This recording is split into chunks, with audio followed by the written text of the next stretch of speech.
Меня зовут Мусанна Албогачиев.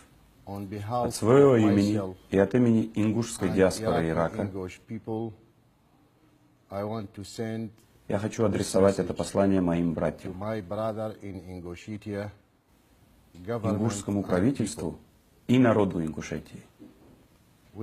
Мы очень обеспокоены и сожалеем о нынешней сложившейся ситуации в Республике Ингушетия, вызванной отделением части земли, на которой проживает ингушский народ на протяжении многих сотен лет, и передачей данных земель другим, без какого-либо права на это.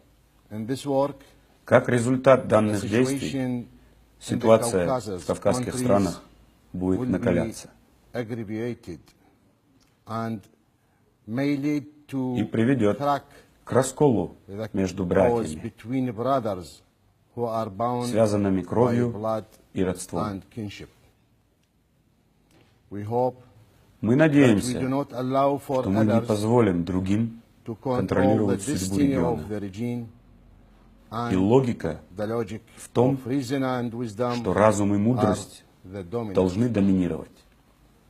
Данное соглашение, подписанное правительством Республики Ингушетия, Чеченской Республики, отклонено народом и считается неприемлемым как для народа ингушей, так и чеченцев.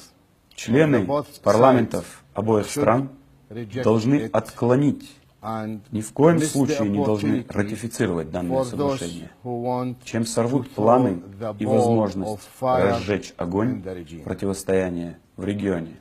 Я призываю мудрых представителей обоих народов, мужчин и женщин, обусловить, обозначить свою роль в повышении осведомленности общества в данном вопросе.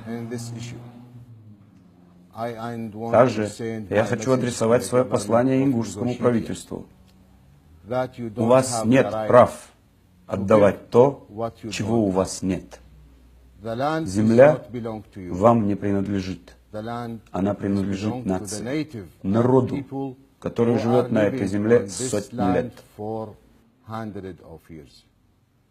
Вы сегодня сидите в кресле и занимаете какую-то должность, но завтра этого кресла у вас не будет, а народ и земля останутся всегда. Правительства приходят и уходят, а народ и земли остаются. Поэтому задумайтесь, примите к сведению данный аспект и пересмотрите данное соглашение. Мир вам всем!